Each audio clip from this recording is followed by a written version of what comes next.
I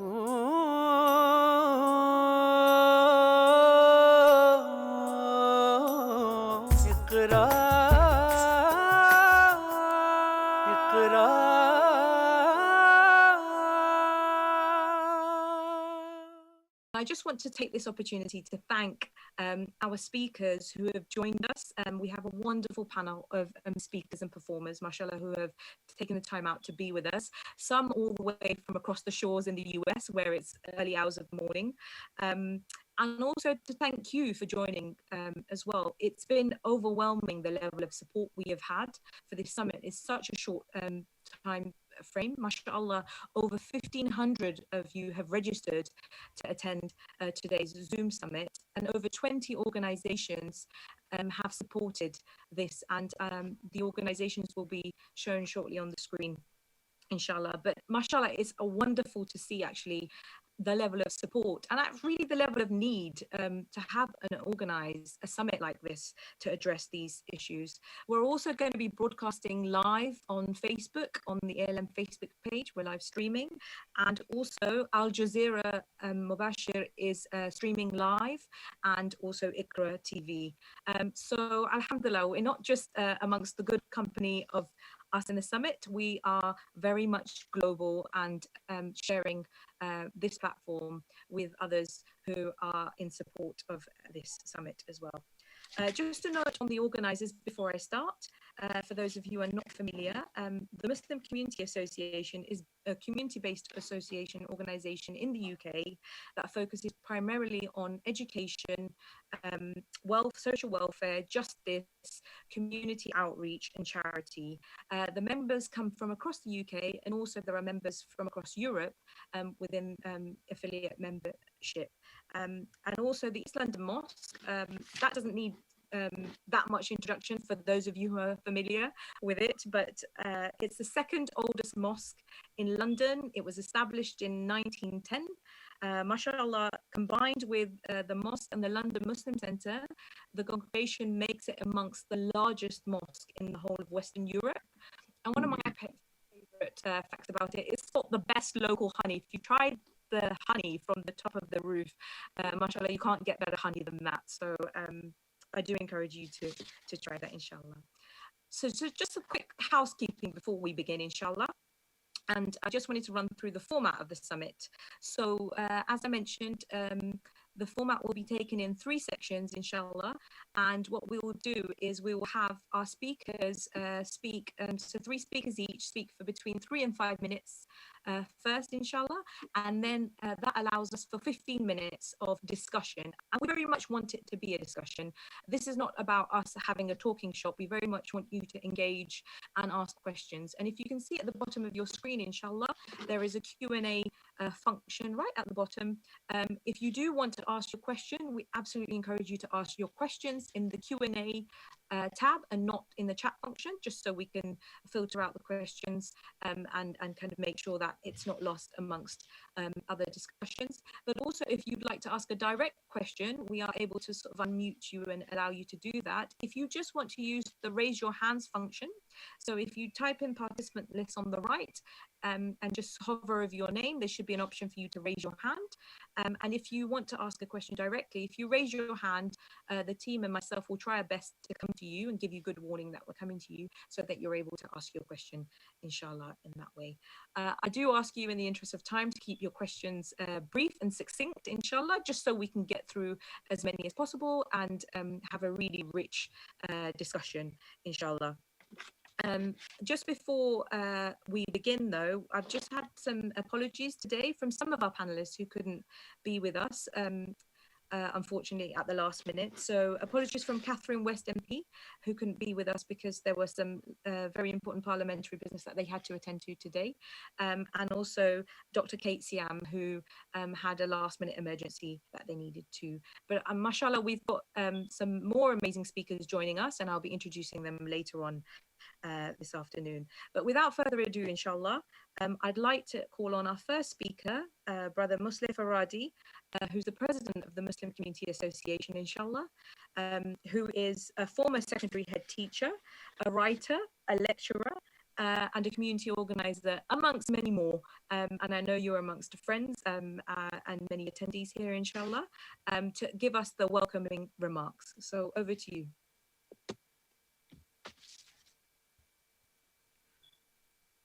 Assalamu alaikum. Good afternoon. Thank you very much, Ruhana, for your kind introduction. As the president of Muslim Community Association, may I welcome you all to this special Zoom summit brought to you jointly with the London Muslim Center. It is also supported by over 20 organizations who I would like to thank for their help and commitment to this cause. Thank you also to our esteemed panel of speakers who are delighted, could join us today. Today we are witnessing unprecedented developments that impact us individuals as a society. COVID-19 has exposed our vulnerability and weakness. While it does not discriminate, we can see signs of BAME communities being affected disproportionately. This needs to be addressed. More broadly, racism and Islamophobia significantly contribute to inequality and make the lives of many here and abroad challenging and difficult. Sadly, for some like George Floyd, it has cost their lives. Today's summit, all about anti-hatred and challenging the obstacles in front of us and seeking to create a better and more equal society wherever we are. I am proud that the Muslim Community Association has taken this initiative. MCA is one of Britain's largest grassroots organizations with branches spread all over Britain. We came forward with our organizational strength to respond to the crisis of COVID-19 as soon as it appeared. Alongside other community organizations, we prepared the Muslim community to fulfill their spiritual needs when mosques and other places of worship had to close their doors. We raised almost £50,000 within a week of the lockdown and distributed it to hundreds of people who are struggling financially. Our volunteers helped many individuals with their expertise, signposting to medical support, helping to claim social benefits, or going door to door to drop food, medicine, and other essentials to those in need. Today's summit is one of the many initiatives we have undertaken. This is to create awareness and at the same time put pressure on the government for immediate action. People are awake. Leaders will lead and academics will educate. People want hate to stop, racism to die, and Islamophobia to be eradicated.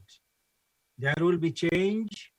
It may take time, but it will definitely happen. On that note, I will hand over to Ruhana. Thank you once again for your attendance and support. Thank you very much. Thank you so much, Brother Musleh Faradhi, for your very encouraging words and very significant words about how we all feel about this key topic, and for your welcome. So we're going to go into the first section now, and this section is focused on racism, lessons from the past and manifestations today. And I'd like to invite our first speaker, who's joined us all the way from Washington in America, mashallah, Brother Nihad Awad, who's the Executive Director and the co-founder of the Council on American-Islamic Relations, mashallah. He's also been named by USA Today as number 8 in the 19 civil rights leaders in the 21st century, mashallah. So we are amongst very good company. And one of my personal favorites of CAIR, if you have read the media guide on CAIR. It's something that I studied very closely for a project I was working on, and an invaluable piece of literature around Islamophobia and kind of reporting of Muslims and Islam. So I'm going to hand over to Brother Nihad to kick us off. A very warm welcome. Thank you. Assalamu alaikum wa rahmatullah. Peace be to you all. Thank you so much for inviting me. I'm so honored to be with you, even from long social distance between the US and Europe. But inshallah, our hearts are on the same page. We are connected spiritually, politically, inshallah, to this activism and awareness. So thank you to the organizers. Thank you, Sister Rohana. And I'm really pleased that you have done and preparing for this seminar, webinar to raise awareness and to help organize ourselves across the continent. So in the first minute, let me just give you a brief introduction about CAIR, the Council on American-Islamic Relations, the organization that I had the honor and I have the honor to found and lead for the past 25 years, has become the largest US Muslim civil rights and advocacy organization. It started in a modest way to counter the misrepresentation of Islam and Muslims in public and in the media, and also to defend the rights of American Muslims and empower them politically.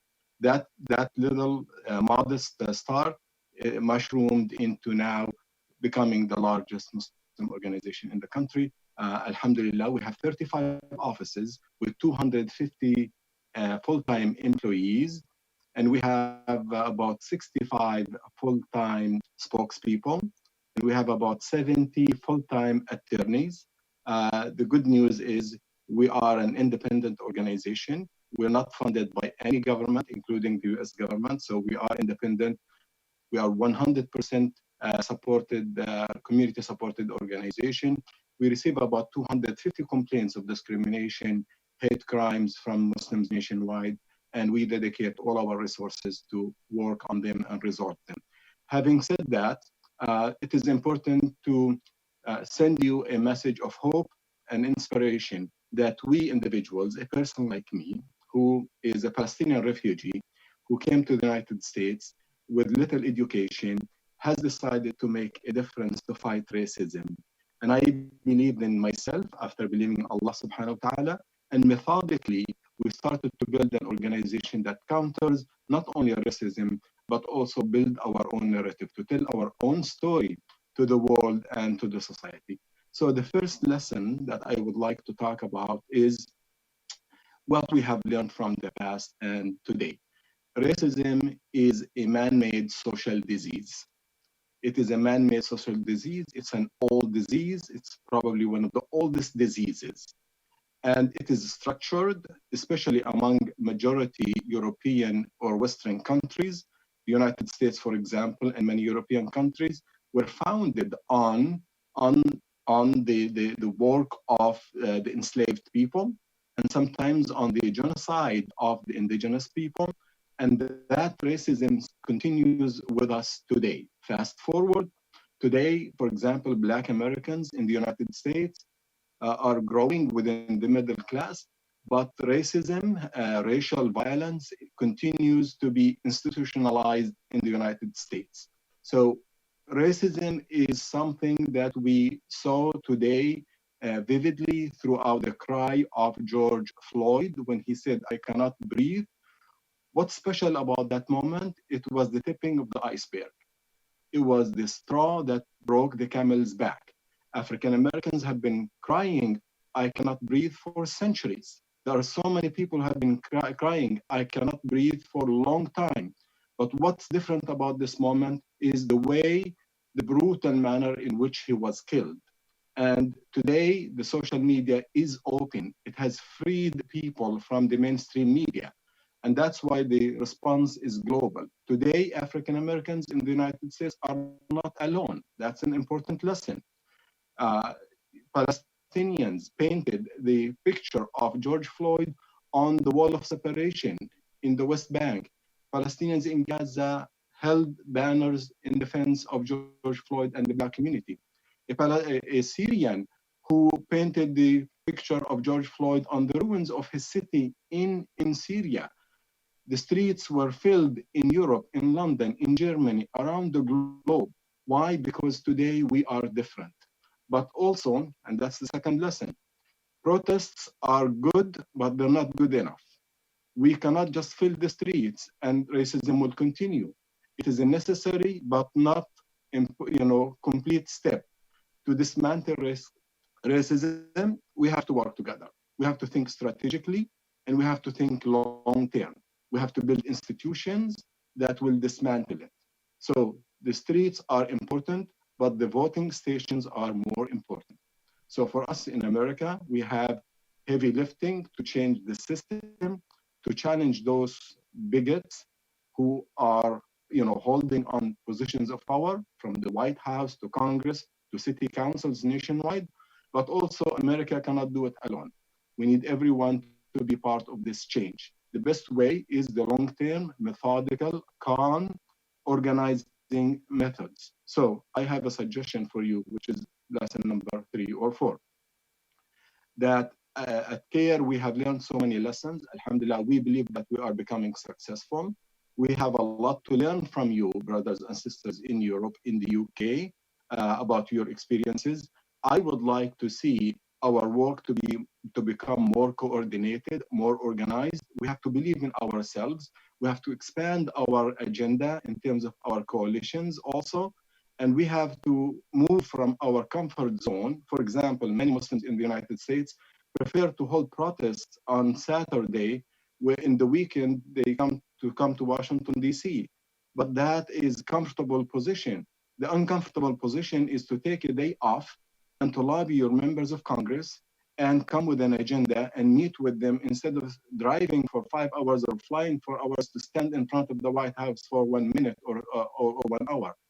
Secondly, run for public office if you can. Don't just dislodge those who are bigots, in positions of power. You become the replacement for them. Believe in yourself. A person like me who came with a very, very modest means, and we have a major organization. If I could do it, you can do it. And finally, anti-racism is an important thing. Anti-bigotry is an important thing. It's not only a human obligation, it's a religious obligation. The Prophet, peace be upon him, said, "Man ra'a minkum munkaran falyughayyirhu biyadihi, fa in lam yastati' fa bilisanihi, fa in lam yastati' fa biqalbihi, wa dhalika ad'afu al-iman." He said, when you see something wrong, do something. When you see something, say something. The least is rejected. So you cannot just be, non-racist, you have to be anti-racist. So it is part of our faith to dismantle any manifestation of racism, not only out in public, but within our families, within our communities, within our mosques, within our organizations. We cannot just bring African Americans and people of color just as tokens. They have to be leaders in our organizations, in our communities, within our families. We have to welcome them. We're not doing them a favor. We are doing ourselves an obligation and a favor as human beings and as Muslims. Thank you, and I look forward to hearing your, other point of views and also hearing your questions. Thank you. Jazakallah khair. Thank you so much, Brother Nihad, for starting off the discussion and stimulating us to think about moving outside of our own comfort zones into perhaps more courageous zones. And thank you for all of the lessons you shared. I'm now going to invite our next speaker, Lee Jasper, who was the first Black Deputy Mayor of London and Senior Policy Director for Equality and Policing between 2000 and 2008. And I remember actually seeing Lee speak back in my university days in 2004, and you came and spoke really passionately about equality and diversity back then. You've been doing it for many, many years without getting tired, passionately speaking about the issues that are really, really important. So a very, very warm welcome to you, Lee, and I'll hand it over to you now. Thank you, and can I thank the organisers for organising this incredibly important meeting at a time when the world is and humanity is facing not only the existential crisis of a biological threat, but the political crisis in relation to the spread of racism and discrimination and Islamophobia across the world. It's an incredibly important time, and our communities are under great stress, not only with the worry of being more susceptible to contracting the COVID virus, but also here in the United Kingdom, because of the exit of the country of the European Union, we've seen a huge increase in the rate of Islamophobic attack, or racist attack. Black communities, people here in the United Kingdom will have seen the videos, much like we've seen those in the United States, with young Black people suffering violent arrests, disproportionately violent arrests, and the tensions that inevitably comes along with it. And the COVID virus has exposed the reality of structural racism, one of which have seen racial inequalities grow over the last 20 years. If you are an African or Caribbean or Pakistani or Bangladeshi baby, you're 1 to 4 times more likely to die in your first 12 months of life than people from other ethnic groups.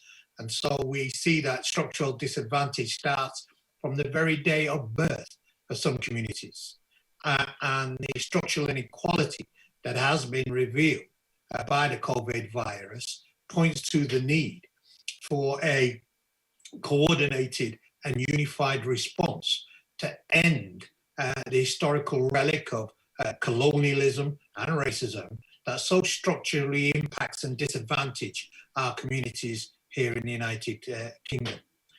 We've seen a huge response in relation to the awful 8 minutes, 46 seconds of the slow and almost unbearable death of George Floyd, and the trauma that has triggered on communities, and the solidarity it's triggered from communities around the world has been deeply impressive.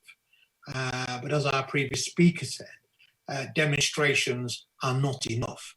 They are a necessary but not a sufficient condition to achieve freedom.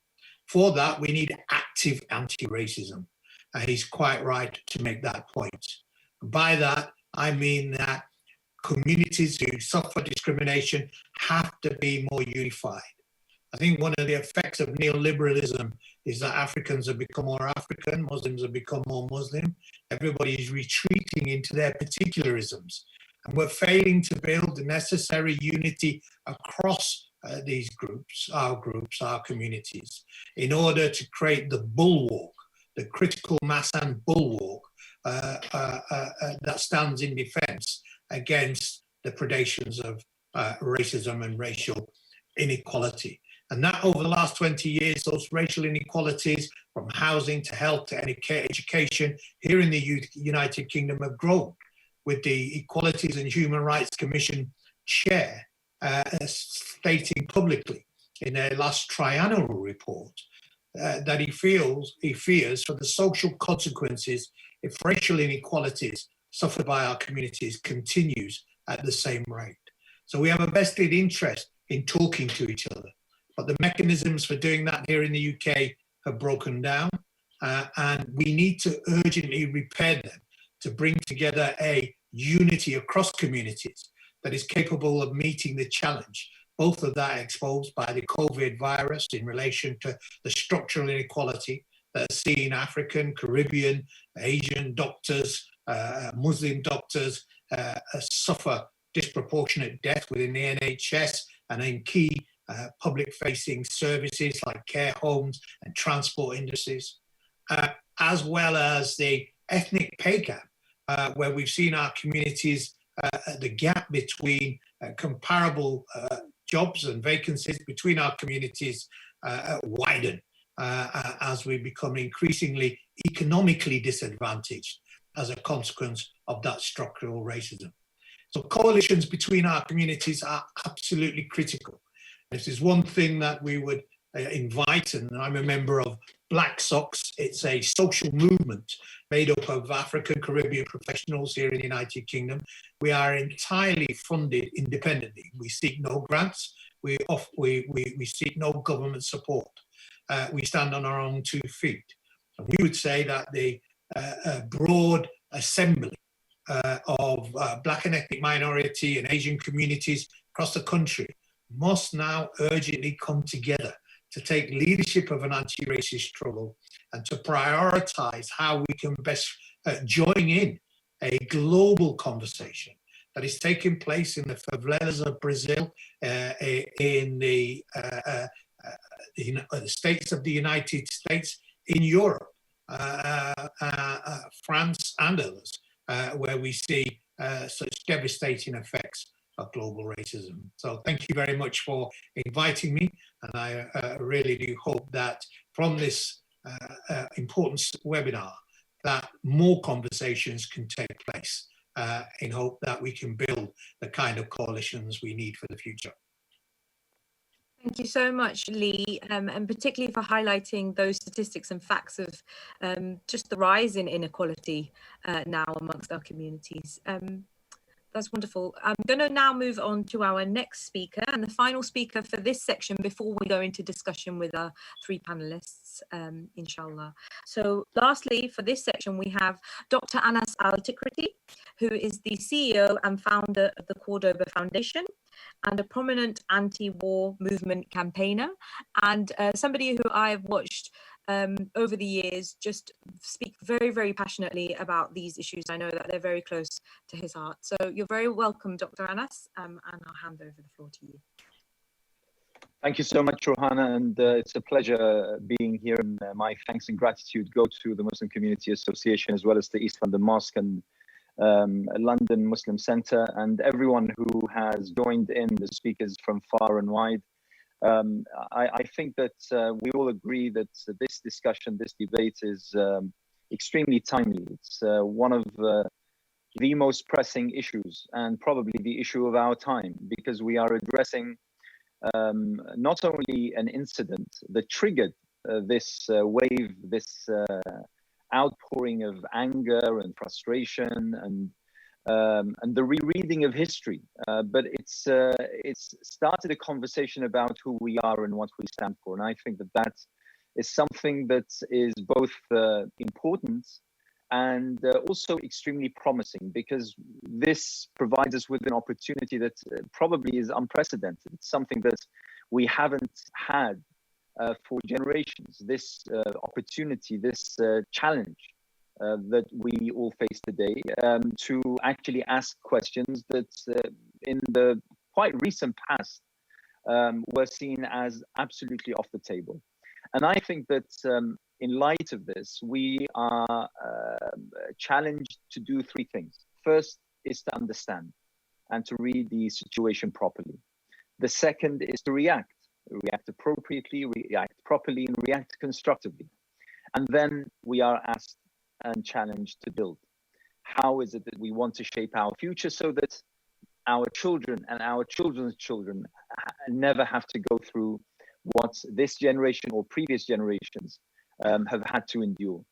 And I think it's quite important that the title of this webinar, it combines these, as the title suggested, the 3 pandemics: the issue of racism, the issue of Islamophobia, and the issue of the coronavirus. All these, they come together, they intertwine, and one impacts on the other. I'd like to add a 4th, probably pandemic, but towards the end of what I have to say.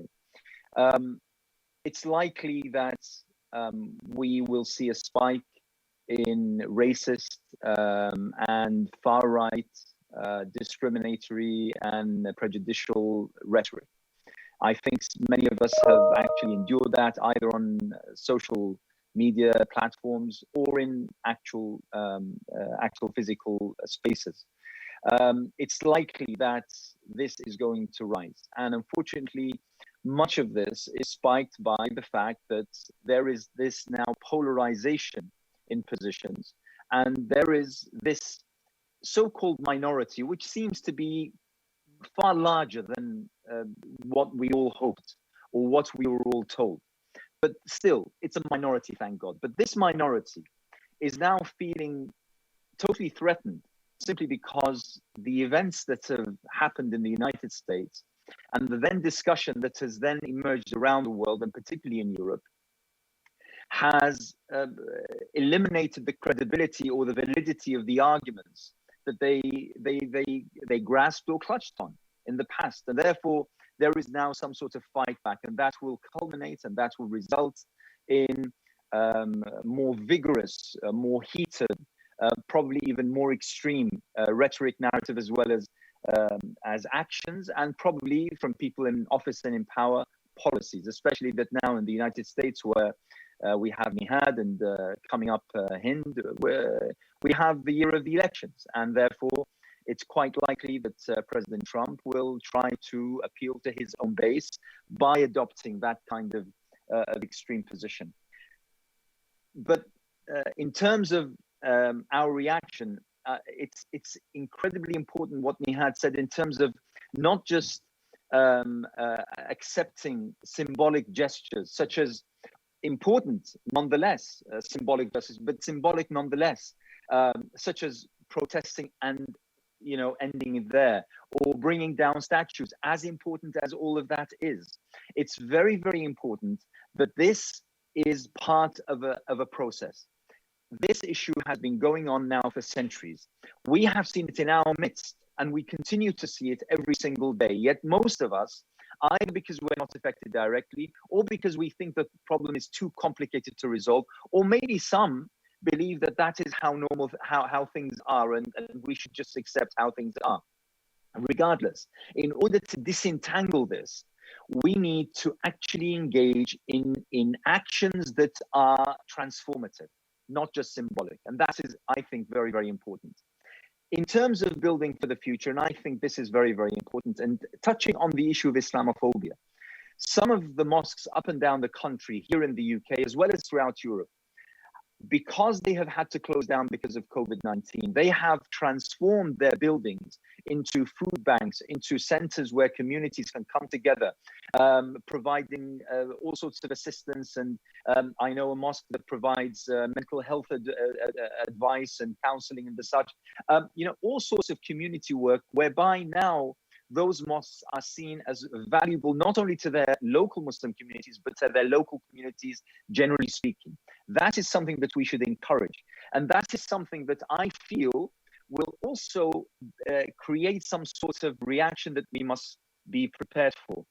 But I'd like to end on this. This is a moment where we've heard the word healing.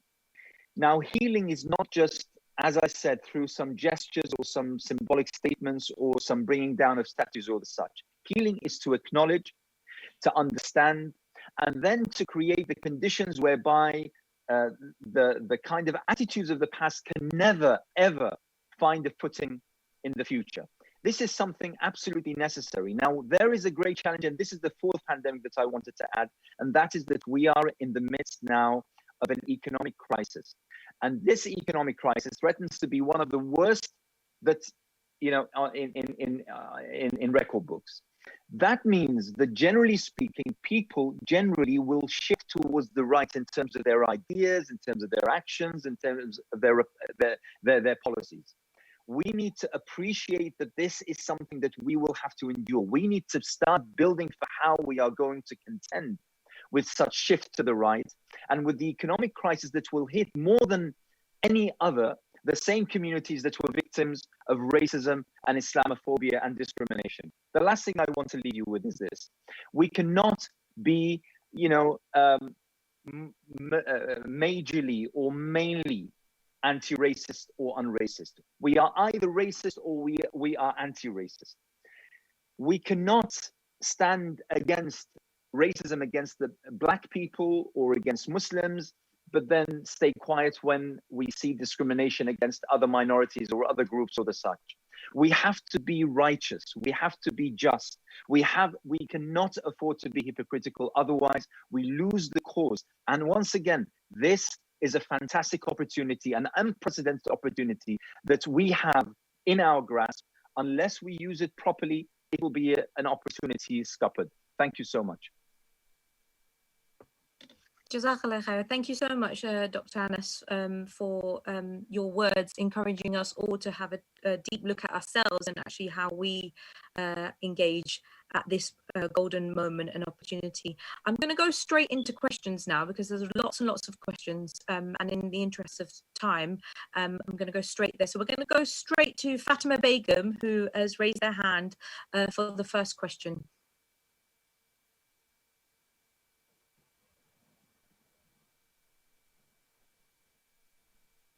So Fatima, we'll start with you and then we'll go to Hamid Azad. So I know you both raised your hands to ask a question. So Fatima, if you'd like to go ahead, and then we'd go straight to Hamid. And then I can see lots of questions on the Q&A. We can go for some written questions, inshallah. And this is to facilitate discussion between all three panelists. So when you're ready, Fatima, inshallah. Assalamu alaikum wa rahmatullah. Walaikum salam. I think we have Hamid first then, inshallah. Yeah. This is Hamid Azad. I am General Secretary of Muslim Community Association. Thank you very much to all panelists. My first question is Brother Nihad Awad. First of all, thank you very much for your proposal for a greater coordination.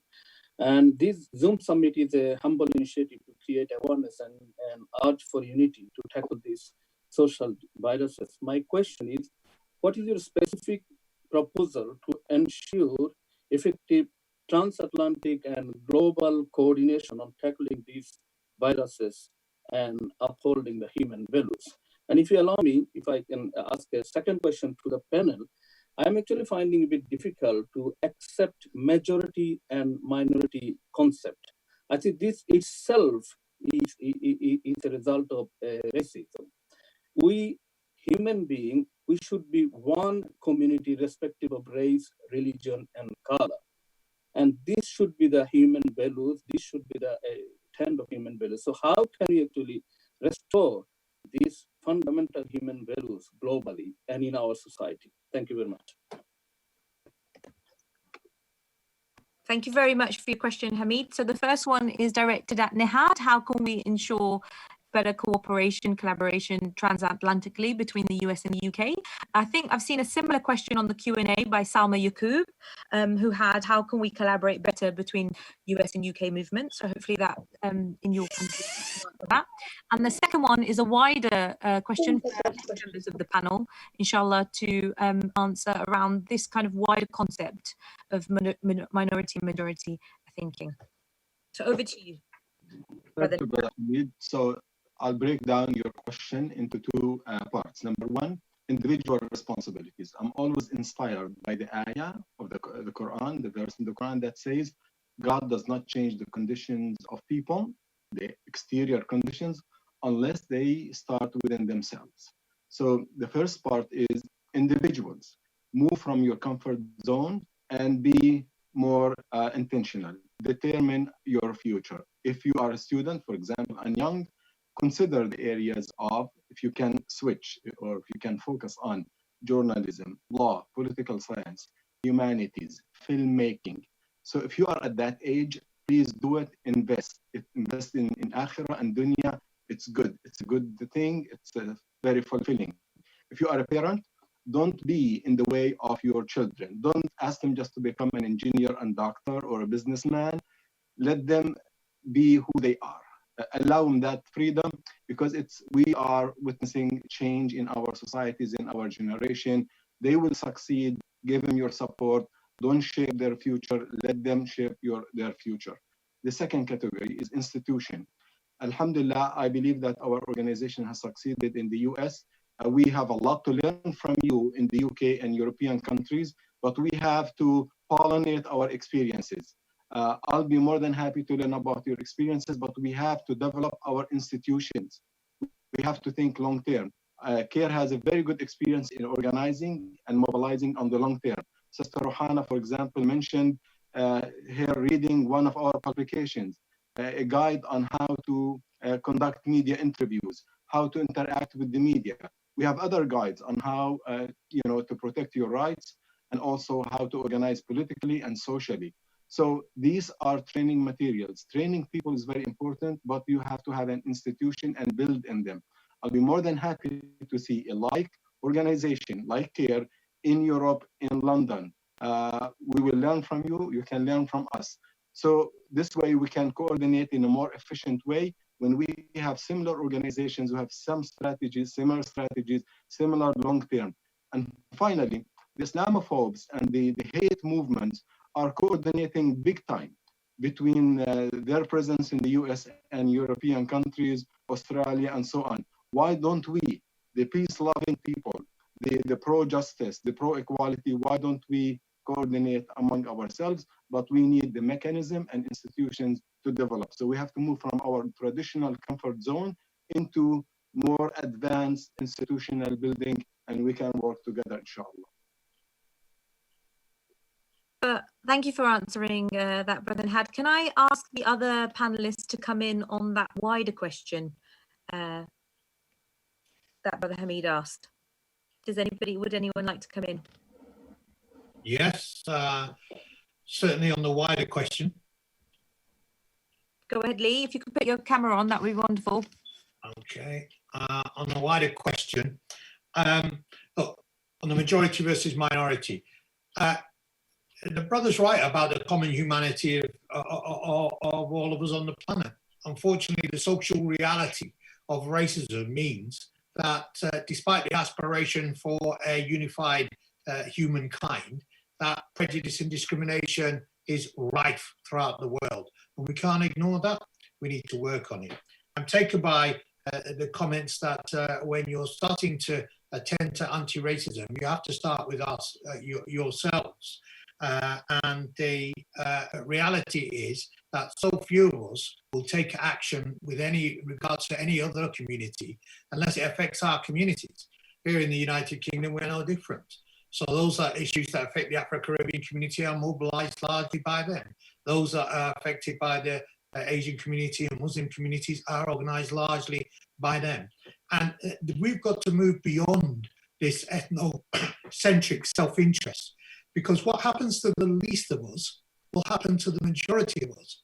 The state in the United Kingdom practices its human rights abuses on unpopular minorities precisely because it knows they'll be isolated and they can perfect their systemic abuses before spreading them to the wider community. And there are plenty of examples of that.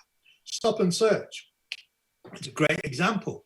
For years, the Afro-Caribbean community have been complaining about stop and search. There'll be many in the Muslim community who may have not thought that that was a particular issue for them. But since the last 20 years or so, we've seen that the Muslim community have been equally victim to disproportionate levels of stop and search. And therefore, the abuse moved out from the African Caribbean community to the Muslim community. The same can be said on the issue of immigration. Immigration controls were placed most harshly on members of the Asian communities, particularly Pakistanis and Bangladeshis in the 70s and 80s. Afro-Caribbeans didn't think that that was a particular issue for them. But later on, they were then subject to the same sorts of abuse leading up to the Windrush scandal.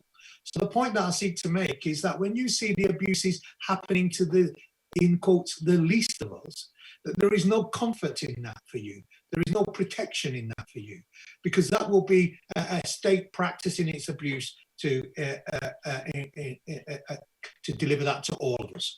So yeah, those would be my response. In relation to minority and majority, I would simply say this: as somebody of African descent, we are the majority peoples in the world. So if we want to talk about minorities and majorities, Africans, Caribbean, the Muslim community, of all, we are the majority people of the world, and it's exercising that majority consensus, building those alliances, which I say again, are very fragmented.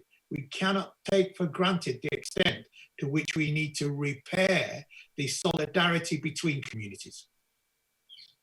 Can I come in, Rohana? Yes, go ahead, Anas. Very briefly, because we'd like to. If there's been anything proven by our collective experience over the past 3 to 4 months regarding countering COVID-19, is that unless the world acts together in sync, in harmony, with synchronized policies and regulations, then it simply won't work. A country that locks down, yet its borders are infiltrated by other countries that don't observe a lockdown, it's just basically futile. In the same way that we need to counter this. This is something that unfortunately crosses borders. This kind of attitude, this kind of culture, this kind of rhetoric.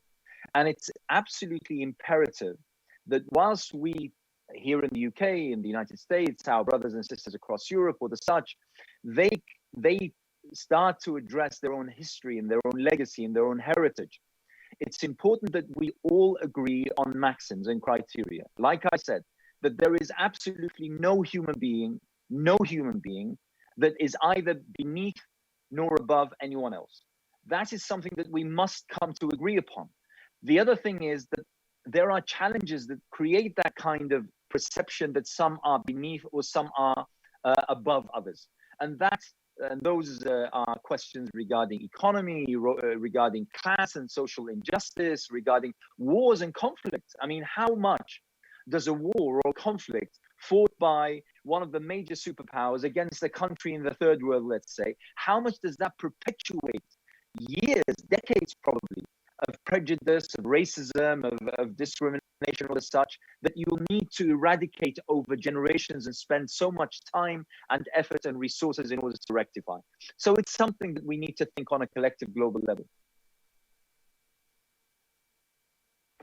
Thank you so much, Brother Anas, for coming in on that last. You've actually answered, I think, some of Monjur's question on the written chat about how we can educate and organise for this cause with sharing some of your tips. Unfortunately, we're out of time for this first part of the section. We will be an opportunity to ask questions for those of you who hadn't had the opportunity in this part in the next section, inshallah. But just in the interest of time, I'd like to thank our first three panellists for sharing your insights with us. And I would like to now move on to something a bit different for this part of the section. I'd like to invite Rakin Fetuga to share some poetry with us. And Rakin is a founder of the group Mecca to Medina. He's a performer. I will talk about some of Rakin's other accolades because he's also going to be speaking in the next section. But just for now, I'd like to invite him to share some poetry with us, inshallah.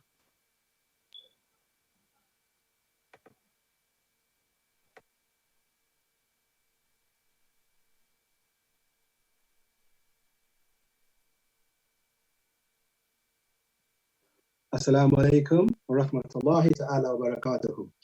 Yeah, I'm going to do a poem. This poem I'm going to do, it's talking about racism, as if racism is a person. Okay, so Bismillah, it's kind of self-explanatory anyway. Bismillah. My name is racism. I live in your thoughts. My best word is division. In my philosophy, there's a hierarchy of people. We're not equal. It's true. This ain't malarkey. I make people think that white is beauty. That's my duty. So if you're white, you're snooty.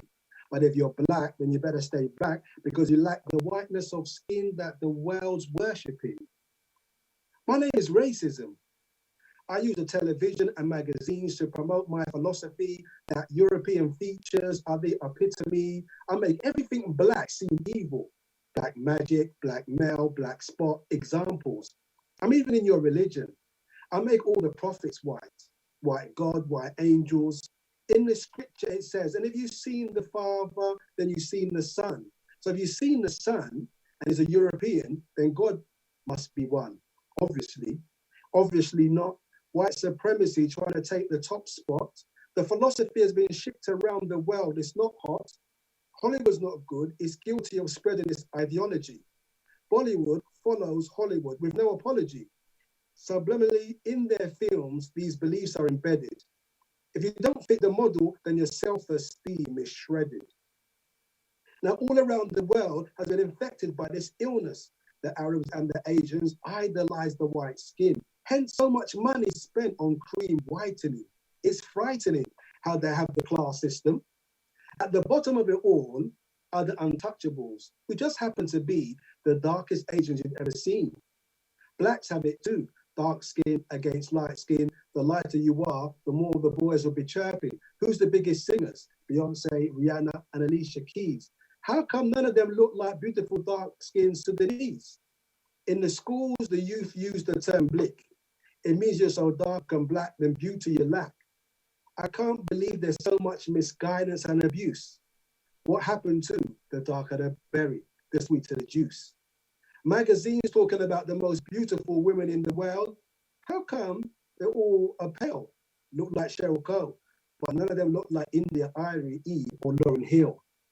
So which world are they talking about? Because it sure ain't mine. Which makes all black evil and all white things divine. I followed the principles of the invincible last prophet, sallallahu alaihi wasallam, who tried to rid the world of evil. He tried to stop it. He taught us no white is better than any black. No Arab is better than any non-Arab. The best of you is the most pious, not the one who is the most racist, prejudiced, or biased. Think about it. Are you a racist? Do you have racist tendencies? Are you suffering from an inferiority complex? If so, education is needed. Thank you. Mashallah, thank you so much, Rakin. That was really, really thought-provoking and some real home truths there. And nice to see you keeping it real with what the kids are saying on the streets as well. Absolutely. But very, very powerful reflections and kind of poetry there to kind of stimulate all of our thinking and actually the importance of this this summit. And for those of you who've just joined us, mashallah, I can see we are on 1,902 attendees to the summit. So fantastic turnout. And just to remind you of the theme of the summit today, it's about the triple pandemics of racism, Islamophobia, and COVID-19. And we're going to move on to the next section, inshallah, now.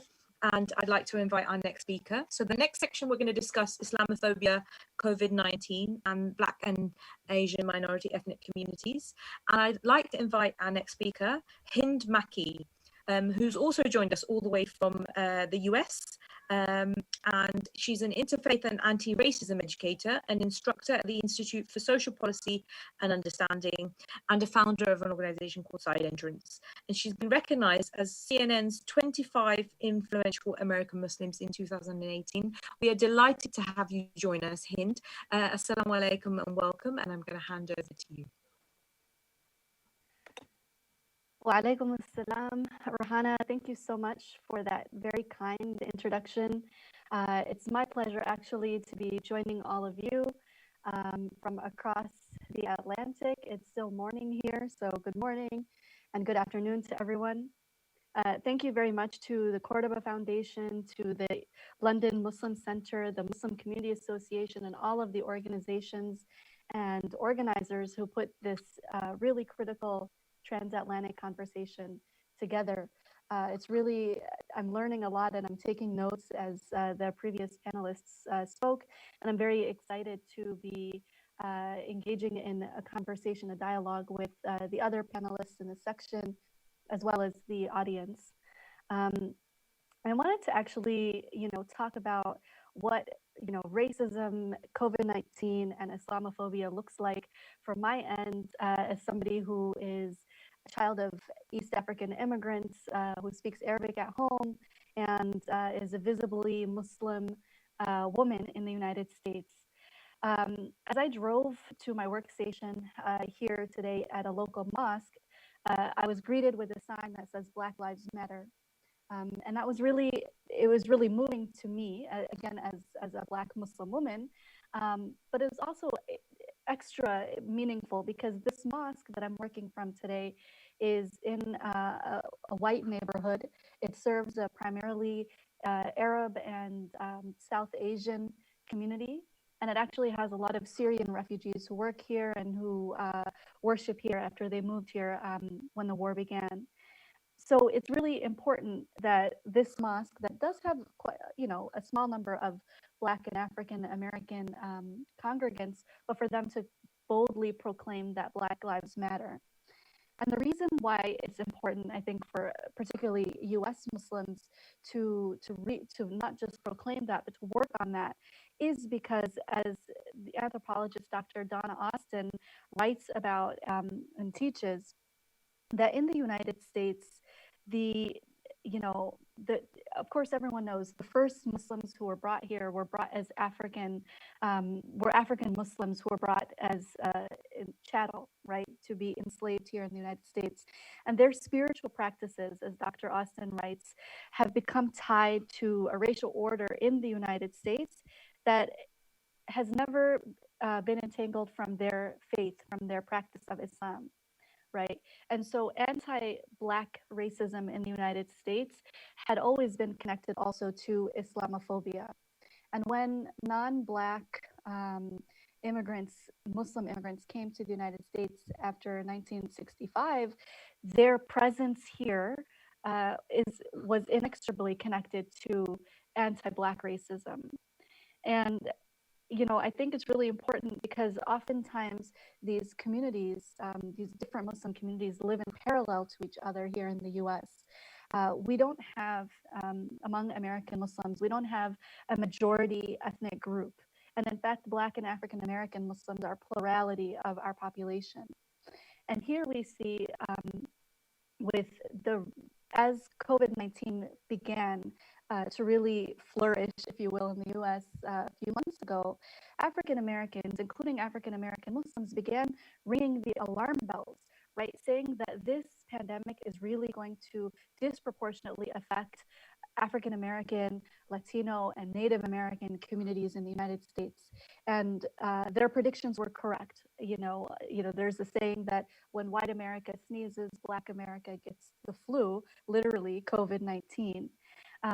And the reason that is the case is because in the United States, there are racialized inequalities around healthcare access, around housing, around incarceration. We know that the US has the largest incarceration rates around the world. And these often disproportionately affect African American and Latinos, including African American Latino Muslims. While our African American brothers and sisters were ringing the alarm and creating organizations such as the National Black Muslim COVID Coalition, you had a lot of non-Black Muslims also focusing on the disease, but thinking about and working around the healthcare professionals, doctors, nurses, other healthcare professionals, donating food during the month of Ramadan for them, really thinking about personal protective gear, looking about that, looking at how mosques can serve Muslim communities during the month of Ramadan when the mosques are closed. Really thinking about the disease, this pandemic, the COVID-19 pandemic, as something that is affecting the way we live our lives, not really affecting whether we live our lives. And in the last, let's say, month after the George Floyd murder and the rise, the resurrection, if you will, of the Black Lives Matter movements and the huge numbers on the streets of people finally again protesting police brutality against African Americans, that's when you saw the conversation begin to shift. And begin to shift in really important ways. And I'm just going to number them off and look forward to having a deeper conversation around that.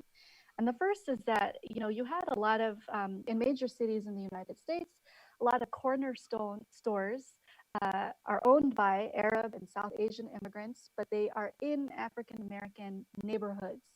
And many of these stores were looted during the protests and the riots at night.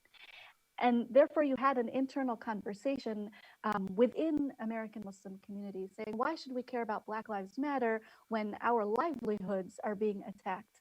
And my question to them has always been, well, okay, you've had this store, for 30 years, 40 years in an African American neighborhood.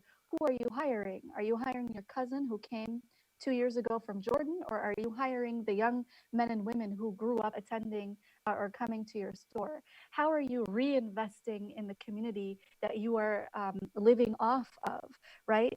And then you had some really honest conversations in mosques around what do our mosques look like? Who comes here? Who feels welcome?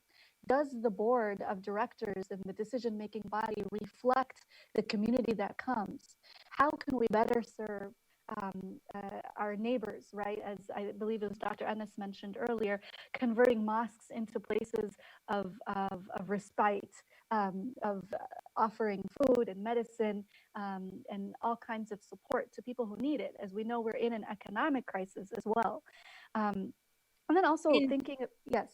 I'm so sorry to interrupt. Can I because I think unfortunately, we're gonna miss all of these wonderful tips that you have, but we're quite short and pressed for time. So perhaps what I could ask you is, if you didn't mind, if you could post them in the chat function for us to kind of to have a look at, and then we can pick some off for the discussion, just so we can move the conversation along. Sure. But some wonderful experiences of sharing of what's happening over in the US and giving us an impression of what's happening there. So thank you so much for your time. Unfortunately, in the interest of time, could I just ask all of our speakers just a reminder if we could keep the speeches to 3 to 4 minutes, just so we can get into the discussion. I feel very mean because I'm having to cut off some really interesting insights, but inshallah there will be an opportunity in the discussion to pick up some of those. I'd like to invite our next guest and our next speaker to speak. Our next guest is Nadia Schmell, who's a long-standing anti-racist activist and a former national organizer with Students Stand Up to Racism. So mashallah, very active. Sister Nadia, I'd like to hand over to you, inshallah. Thank you very much, Rahana. And I'd like to say assalamu alaikum to everyone who's joined this meeting. And I'd like to thank the organisers for inviting me and Stand Up to Racism to be a part of this very important discussion. I mean, I suppose what I really want to talk about in the brief amount of time that I have is really how much, you know, the world has absolutely been set ablaze since the murder of George Floyd more than a month ago. You know, we've seen a huge uprising against racism and injustice, you know, explode in the United States and very quickly spread across the world. And we've seen that hit Britain in quite a big way as well. So, you know, there's been mass socially distanced protests happening all over the country, not just in big cities, but in smaller towns, a lot of which I haven't even heard of, like Haverfordwest and so on. But at the heart of this movement, what we've seen is, you know, young Black people taking to the heart of city centres and so on, taking to the streets and marching, whether that's from London to Bristol to Edinburgh. And I think that, you know, the demographic and the makeup of these demonstrations is incredibly important because, you know, these are precisely the people who are often talked about, but never really talked to. And I think, you know, if you're a young Black person, you're tired of being treated as though you're the problem, whether that's by the police or in the media. You're tired of constantly being made to feel like you have to be apologetic, but at the same time always ignored. You know, when you raise issues, when you raise problems and so on. That's why I think the toppling of the statue of Edward Colston a few weeks ago in Bristol was incredibly important, to be honest, because, you know, for all the criticisms of the right and the attacks, you know, that, you know, democratic sort of means should have been taken and so on. Actually, for years, you know, local residents and campaigners had been, you know, petitioning, campaigning for the statue to be removed, and were completely dismissed and ignored. And, you know, so in the midst of such an energetic movement, you know, people had enough and decided to take things into their own hands. And so I think we should see things in this context. And I think, you know, the beauty of the sort of Black Lives Matter movement that's exploded at the moment is that it's so diverse, you know, and this is really different to, you know, the Black Lives Matter movements that we've seen in the past. I was involved in the Black Lives Matter protests in the UK back in 2016, you know, a lot more diverse, and people come in groups of their own friends and you know, their groups reflect their personal lives, you know, groups that are Black, white, brown, and more than that, integrated actually. And so we can see young people taking a lead really in practice when it comes to unity between people of different backgrounds and so on. But more than that, I think we cannot underestimate the size and scale of this movement. And these marches, really, they're big, they're angry, but they absolutely remain peaceful. And this is why I think actually they've remained relatively safe from the police, from mass arrests and so on. Actually, these demonstrations are incredibly big, and people are incredibly united and so on. Now, I think when we're thinking about the anger that's behind the Black Lives Matter movement, it stretches wider than the streets. It's impacting different workplaces, different sectors, different, it's even shifting the discussion around the mainstream as well. So just to name some examples, and Rahana, I promise I'm sort of winding up, it's been brilliant to see on both a local and a national level, teachers having mass meetings, calling for things like a decolonized curriculum, better anti-racist training for their staff in order to to improve the experience of BAME students, which includes the call to scrap prevent. My friend's a health worker, and actually she's been campaigning around the and decolonised curriculum within health. Actually, she's found out recently that the British Medical Association has now written to all medical schools to review their conduct and curriculum. Or you think the reviewing of the evidence around the case of Belly Majinga, the train ticket collector who was spat at and died a week later of COVID-19, and whose case had been prematurely closed. Now the Crown Prosecution Service is having to review the evidence, and actually we want it to go further and the case to be opened completely. Now, I suppose to wrap up, what I'm really trying to sort of illustrate is that I think we're, of course, racism isn't new, but now really feels like a turning point in the struggle against racism, and I think we should seize on that. And we're really living through historic times, and the serious gains and shifts that have been made already, I think shows the potential for deep and fundamental change, like so many people have spoken about already. And so with that, I'll end on what I think, people can do moving forward from here, really, in challenging all aspects of racism, from the violence from the state, police brutality, institutional racism in our workplaces, in health, and so on. First of all, I think, the protests are a positive thing and something to celebrate, and we should do what we can to support them. If we're people who are shielding, can we sponsor PPE so that people can keep safe? But I think people are absolutely right. Protests aren't enough. And I think in order to build this movement and the resistance to racism, what we do to drive this into our workplaces, into our communities, into our networks is absolutely important. But the final thing really, the final thing is building unity, I think, across communities and across the world, really. And forums like this are absolutely important. And we need to keep these discussions going if we want to have a lasting transformation of society, for things not to go back to the way they were, before the virus. But solidarity, and I'll leave it at that. Well, that's a wonderful note to leave it on, absolutely. And kind of part of this summit is, thinking about how we can collectively, all communities, all people who are in support of anti-racism, work together. So it's not just one aspect of the community, like you rightly say, but lots of different communities who all stand in solidarity together. Thank you so much, Nadia. We're going to go on to our next speaker. Can I invite Dal Babu, who's the former Chief Superintendent of the Met Police and a trustee of Medicine Sans Frontières, and somebody I have also worked with quite closely and have seen, who very actively speaks about discrimination and inequality and challenges that, whether it's in the Met or in other structures. So I'd like to encourage Dal to take the floor. Thank you very much, Rahana. You'll be pleased to know that I'm very scared of you, and I won't go over my time limit. Thank you, Dal. Could you put your camera on so we can see you? Right, I'm trying. It's telling me that I can't. Your host has to do it, apparently. Go ahead anyway. Okay.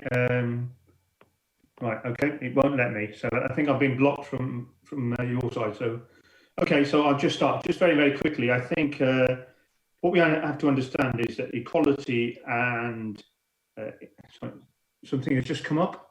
Just bear with me. Start my. Okay, can you see me? Yes, we can see you. Okay. I'd just like to say that first of all, we have to understand that equality works at a geological pace. It's glacial. So almost 40 years ago, and I just want to talk a little bit about the police. Almost 40 years ago, we had a set of recommendations following the riots in Brixton, Lord Skynne. Almost 40 years on, those recommendations have not been fulfilled. That is not the only report. We also had a report from the Commission for Racial Equality. We've had a report from the Stephen Lawrence inquiry. More recently, we've had a report from David Lammy. I think what's very, very clear is those reports don't get implemented. So I think what we need to do is stop and challenge any attempt to introduce new reports. We have hundreds of recommendations about equality, to stop racism, to stop Islamophobia, to have greater equality. The issue is that we don't implement those recommendations.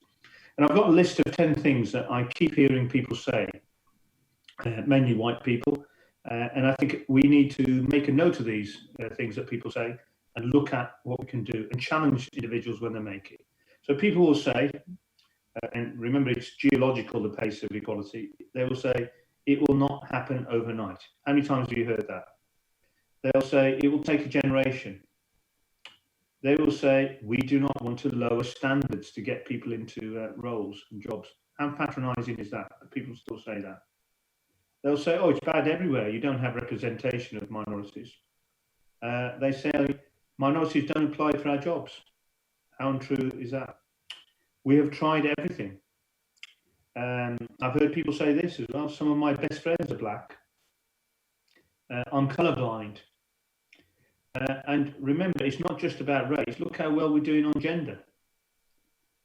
And finally, the problem is you keep going on about lack of black representation in jobs. It hurts my feelings. So I would like to say, within my time limits, make sure that we challenge people when they say that they're doing enough, because clearly they're not doing enough. And we've got to change this geological pace of equality and ensure that our communities are represented at every single level in every single organisation. Thank you. Wow, thank you, Dal. Very short and very sweet, but very efficient. I can definitely say I've heard a lot of those ones, those phrases myself, and I know lots of people will have resonated with what you've just said, and I'm sure that will come out in the discussion that we'll have in a moment. But before we move to the discussion, I'd just like to invite our final panelist, who's been very kindly able to join us, Sarah Owen MP, who's the Shadow Parliamentary Secretary to the Foreign and Commonwealth Office, to take the floor and join us and speak. You're very welcome, Sarah. Thank you, Rahana, and thank you for inviting me to speak on this panel. Let me just first say that racism and Islamophobia has always existed, but I think that during this pandemic and with the killing of George Floyd, I think it's shone a light for everyone else to be able to see it. I'm going to talk specifically around COVID-19 and the pandemic and the racism and Islamophobia that we've seen throughout this pandemic. I think what comes next will determine whether we really start to address the structural inequalities that have been talked about in this country, or if we see the government attempt another sticking plaster on what is a deep-rooted problem.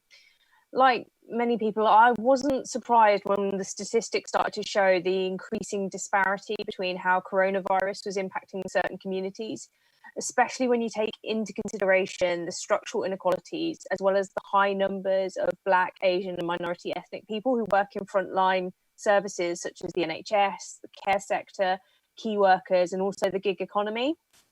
And I think a lot of the conversation in the media has been around how the virus spreads biologically, but not structurally. I sit on the Health and Social Care Select Committee, and I've asked repeated questions about how this has been allowed, that the disproportionate impact on BAME communities is going to be factored in any plans for the future, how we're going to tackle health inequalities, how we're better going to protect our communities.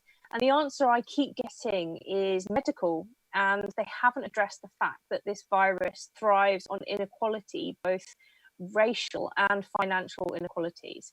And it's inequality when it comes to the ethnicity pay gap, income, housing, access to services, which has left us with the shocking facts that the death rate of British Pakistanis is 2.5 times more than that of white British people, and Black men and women are 4 times more likely to die than their white counterparts.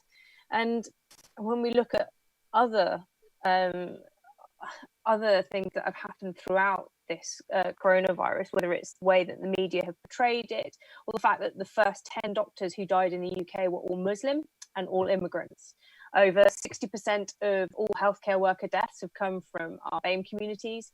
And when it comes to our Black and Asian minority ethnic workforce and frontline workers, which in Luton, where I represent, makes up nearly half the workforce, we need to make sure they're properly protected. And that is not just protected in society, but protected when they go into work. And one of the big issues has been about sourcing protective equipment, PPE, for healthcare workers. And repeatedly, I have been told by ethnic minority workers, including my mum, who came from Malaysia to work in this country as a nurse 42 years ago, is that the protective equipment in our hospitals is built for a 6-foot Western man. Now, when you look at our healthcare workforce, it's 75% women, and a huge number of it are from other countries and from ethnic communities. I think this is a very specific example of how structural racism and Western bias has a direct impact on BAME communities, especially during a health crisis like this. But also during this pandemic, we've seen it used to spread hatred and division and fear. So online, we've had Islamophobic messages online and in the media, photos of packed mosques being shared many thousands of times when actually they are incredibly out of date. And social media companies have been so slow to take down conspiracy theories, to take down fake pictures like this off the internet, and the damage that that does to communities. Yet what work we've actually heard is going on in our mosques during this pandemic, such as food banks, community support, that's not nearly been covered enough. And another area that I really want to just quickly touch on in the racism that's been brought about by this pandemic is a level of xenophobia. I'm the first and only East Asian woman in Parliament, and the racist attacks that we've seen on Chinese and East Asian communities has rocketed in the last few months. We've seen more than 260 attacks reported in the UK in the first 3 months of this year. Victims have been spat at, punched, coughed on, verbally abused. And that's all without going on to social media and the abuse that is on there and the conspiracy theories in there. And you see world leaders, whether they're Donald Trump and his recent racist meltdowns in the media. We had a Chinese American reporter asking legitimate questions about testing, and his response was, "Go ask China." We have French media outlets rolling out old racist tropes like yellow peril. We've had a Conservative MP refer to coronavirus as the Chinese virus.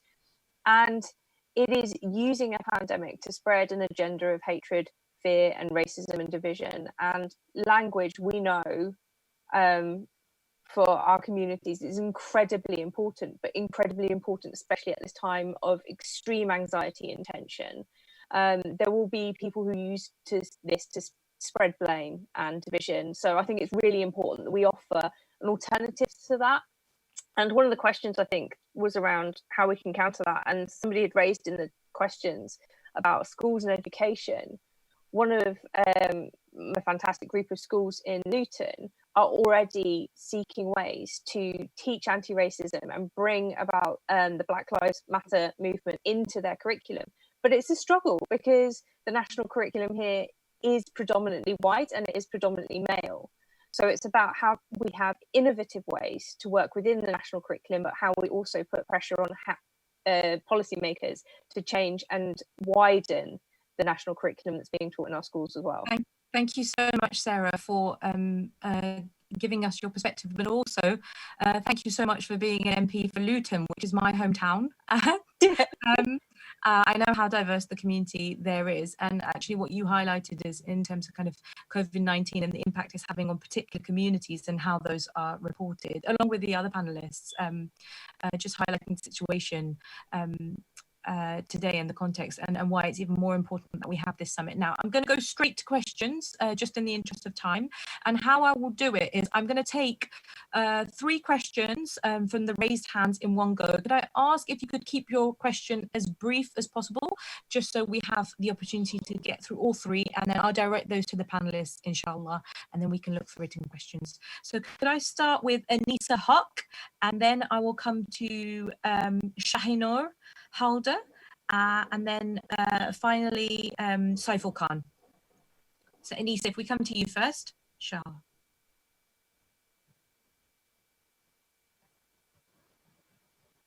Okay, while we wait for Anisa, let's move on to the second person, so Shahinur. If you could unmute yourself and ask your question.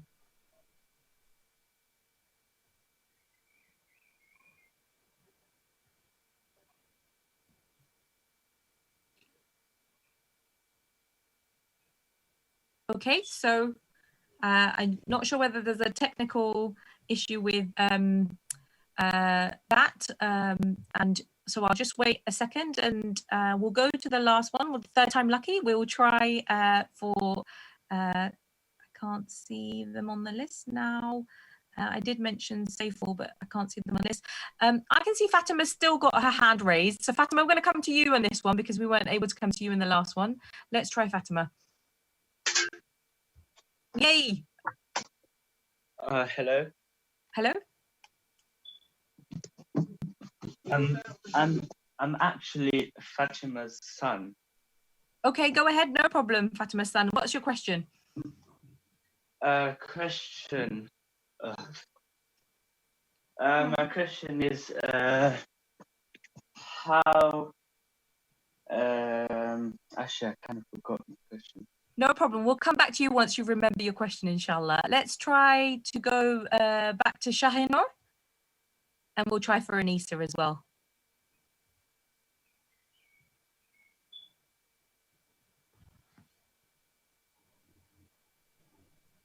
Okay, so I can see Anisa's lowered the hands.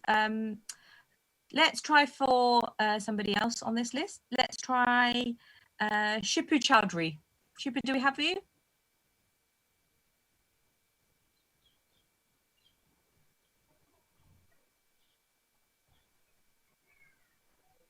Okay, so I'm in the interest of kind of time and moving ahead, let me just go to some written questions, just so we don't lose any time with our panelists. Let me just scroll through to see if we've got any questions for this section. I know there was lots of questions I was whizzing through. Okay, this is a good question, and this is asked by Emerson. How best can we combat the spread of fake news and conspiracy theories within our own communities and amongst our own people? And that's to all the panelists. If anyone would like to respond to that, just unmute yourselves and go ahead. Sorry, it's Dal. Can I speak? Yeah, go ahead, Dal. Yeah, thank you very much. I think we have to take a very, very honest look at ourselves and be entirely honest and acknowledge that there is, within our communities, there are people who will spread fake news, just as there is with bigots out there. And it's really, really important that we are challenging to ourselves and actually call out those fake news stories. And I think during COVID, it's been particularly difficult. Certainly in the Asian community, there's been lots of talk about drinking hot water, drinking lemon, walking backwards. There's been a whole range of absolutely awful stories that have been circulating within our communities. So it's absolutely essential that we call these out. Go to the NHS website. The NHS do a brilliant job and look at the advice there. But the fake news is not limited to bigots, I'm afraid. It's prevalent in lots of different communities and is circulated inadvertently sometimes by us. So if you're not sure of anything and you see it, please don't circulate it, because you're actually circulating fake news. So particularly, I've seen the story about lemon hot water circulating so often amongst and even some members of my family have sent it to me as well. Thank you. Could I just also add to that, those points from Dal? Yeah, go ahead. Just to say that I 100% agree with what he's just said, but also that I think we need to get into the habit of reporting things, whether they're fake news or whether they're offensive or racist online.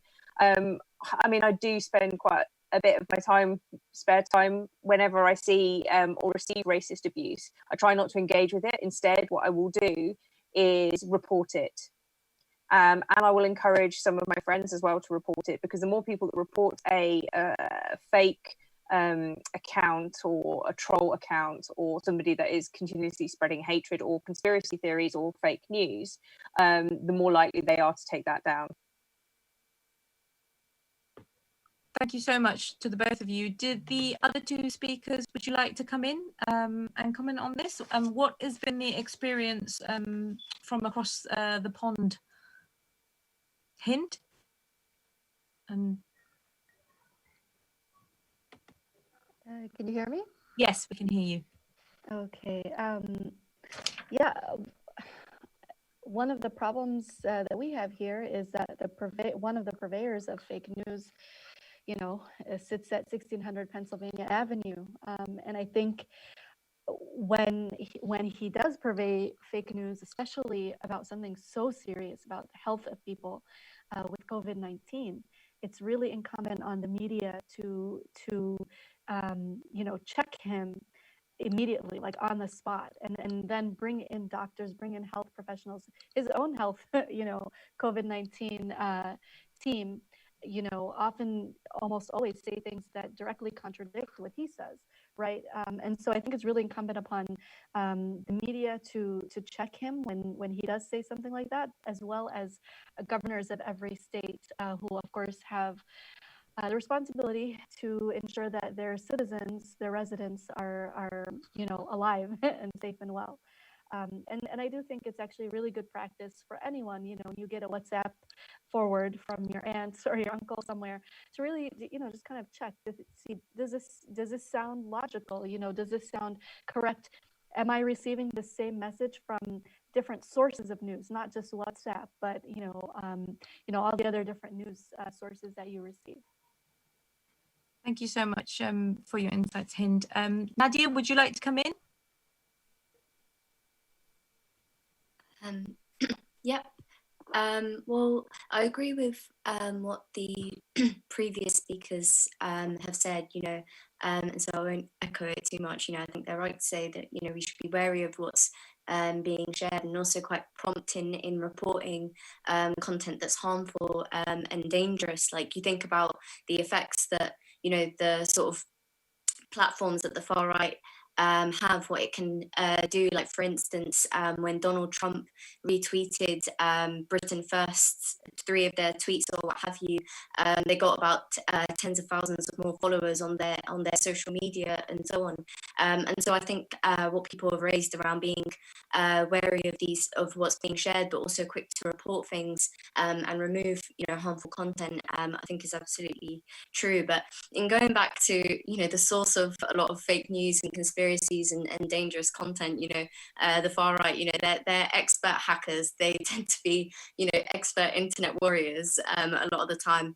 And I think, you know, really on our side, you know, the side of progressives, the side of oppressed communities and resisting, you know, we want to step up our side. Like, I think it's brilliant that, you know, so much political organizing in the wake of the pandemic, when people can't go out and do things like meetings or protests in the normal way, that, you know, so many different organizations have made a quick sort of shift to organizing online. I think, you know, what we do to sort of, you know, improve the sort of online presence of more sort of progressive forums and platforms, I think is really important, you know, memes, videos and so on. And I think, you know, the current movement really shows how much actually, you know, things have shifted to newer platforms like Instagram and Twitter and so on. But this is where people are looking to for news, for information, to connect to the world. And so I think we also need to take to these platforms and be creative with what we do with them and what we share with them as well. Thank you so much, Nadia, and thank you to all our panelists. We're going to move on now, and we'll have the opportunity at the end to kind of try and mop up any of the tips and practical examples you've all shared with us. But thank you so much for our panelists in this section for taking the time out to educate and enlighten us onto the context that you're operating in, and also the kind of the situation on the ground and what is happening there. I'm going to invite another performer now to take the floor. I would like to invite Anna Tate, who's a spoken word artist and the founder of Just Rhyme, and the host of the Outspoken podcast. And he's named as the Flowicist poet, or a flow poet, by the Flowicist Natalie Stewart, to give us a performance. So you're very welcome, Anna Tate. The floor is yours, inshallah. Assalamu alaikum, everyone. Hope that you're well. I won't waste any time. This piece is called Writer's Block, and it explores racism and Islamophobia in the UK and the US primarily.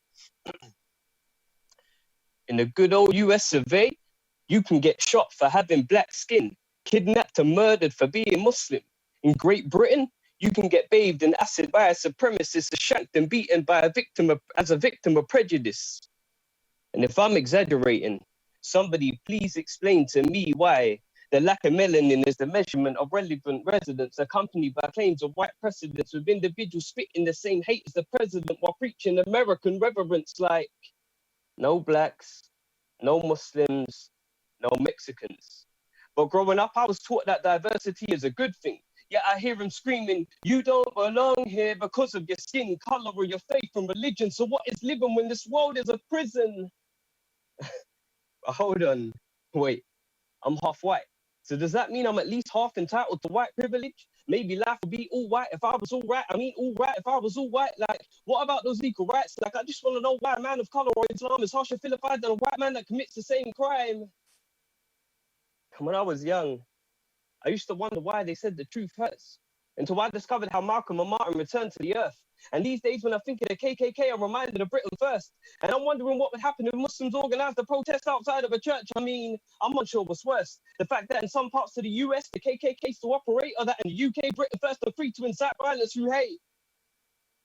I should probably try not to be so biased on my black side. But I just want to know how many CDs it takes to end a person's life. Honestly, I just don't want to see any more black people choked to death on the justice system. And I'll admit, I'm scared of the day I have kids. And my son comes home from school one afternoon, runs up to his room and goes on the internet and brings up Google. Then shortly after runs back downstairs and says, Dad, today I've discovered I should keep it a secret. I pray 5 times a day. And when I ask him why, he replies, because I'm the media's definition of a terrorist. You see, it's funny because the definition of terrorism is the unlawful act of violence or intimidation, usually against civilians in the pursuit of political aims, which is why I find it insane that the media uses Islam to define what a terrorist is. But since we all fit the stereotype, let me be the first to say, please, terrorists, don't blow us up with your clock. And apologize for following a book that says killing one innocent soul is tantamount to killing the whole of humanity. And while we're on the subject, I just wanted to take a moment to say, humanity, we're all praying for you. I know you haven't been doing too well since neglect, forced empathy to commit mass suicide. Like, how many times can humanity be subjected to genocide and still be expected to survive? It's ironic how the paddock only holds men like Stephen within the frame of mental health and historical reasoning. And considering labels of race and religion specific, it would be a complete injustice for us to refer to a white Caucasian male that guns down 59 innocent people as anything less than a terror, mentally challenged. So what does it mean to have freedom of speech when so many of us aren't really free to speak? With the objective being to nod along and abide by whatever it is the media and its propaganda teach, like Muslims are terrorists and all blacks are violent. Like, I can't breathe, but you better remain silent. Like, apologize for crimes you didn't commit. Like, I'm sorry, I'm here as a consequence of war. Like, I'm sorry for taking the jobs that you never worked for. Like, I'm sorry for fleeing my country in hope of a change. Like, I'm sorry for declaring we all bleed the same. Like, I'm sorry this is my color of skin, and I'm sorry growing this beard is obscene, and I'm sorry for labeling myself a human being and for claiming that the actions of the minority should never reflect that of the majority. And this is why I write. To be a voice for the voiceless in a time where it's easier to voice less. And the truth is the easiest way to get writers blocked. But the truth is the only reason I don't suffer from writer's block. Thank you. If you want to check out any more of my work, you can find me on Instagram as annotate_ and on YouTube as annotate. Thank you very much for having me. I appreciate it. And it was amazing to share that with you. Jazakallah khair, Annotate. That was really, really beautiful and very heartfelt words that you spoke and spoken truth. So thank you so much for that. And yes, please do share your, I don't know what they're called because I'm not very good with the handle things. Yes, on the showing my age now, on the chat, inshallah, for everyone to share. And just while we're on that, actually, if you do want to engage with us on social media, we do have a Twitter handle or hashtag, one of the things. It's called hashtag anti-hate Zoom summit. And I know probably the organizers are going to throttle me because I've probably got that wrong, but I'm sure on the chat function they'll tell you what it is. So if anything is resonating with you today and you want to kind of share anything that you've learned or heard from the panelists, please do use that hashtag to do that. We're going to move on to our final section, and for those of you who have just joined us or kind of joined in between, just a reminder that you've logged into our first anti-hate Zoom summit organised by the Muslim Community Association and the East London Mosque, with over 20 supporters and organisations that you can see on the screen there. Mashallah, we have over 2,000 people attending and viewing in this live. So mashallah, you're very welcome. So we've heard two sections. The final one, and very crucial, is the question, where do we go from here? And I would like to invite my next speaker, Kiri Tunks, who's a teacher and a long-standing campaigner for Equalities and a committed trade unionist. And she's ex-president of the National Education Union, to take the floor and speak. And you're very welcome, Kiri, to take it away. Thank you. I'm unable to start my video, so I think somebody, all right, now I can do that, right. Okay, cool. Here I am. Thanks ever so much for having me, and thanks, Annotate. That was brilliant, that performance, really fantastic. Where do we go from here? I'm a teacher, so education is absolutely vital and something that I'm really pleased to have been asked to come and talk about. It's been a key issue, you can imagine, in the last few months, the whole Black Lives Matter, the anti-racist movement for educators all over the country. Just, in short, what we need to do with education is we need to challenge racism with explicit anti-racist teaching. We need to decolonise the curriculum and make sure that we have a very global, diverse approach to our content and also the way that we're actually delivering it. And we also need to look at the structures and the staffing in our schools and make sure that they're representative of our communities and that they value all our communities.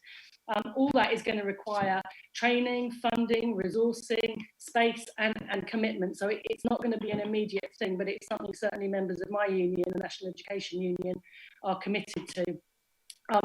The NEU recently published 5 actions that it said would be required in the short term to address racism and to take anti-racist action within education. And very briefly, that is to review the curriculum to make sure that it's rooted in Black and global history, that we make sure that we commit to initial teacher training so that staff coming in, support staff, teachers, everybody coming into education is taught to be, and to make sure that the work they're doing is anti-racist in schools.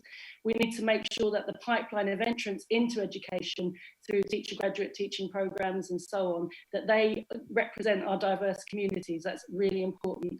And also that we need to learn from the Windrush Review and make sure that we're actually decolonising the curriculum. We're talking about the history of the UK, the real history of the UK and its connection to the rest of the world.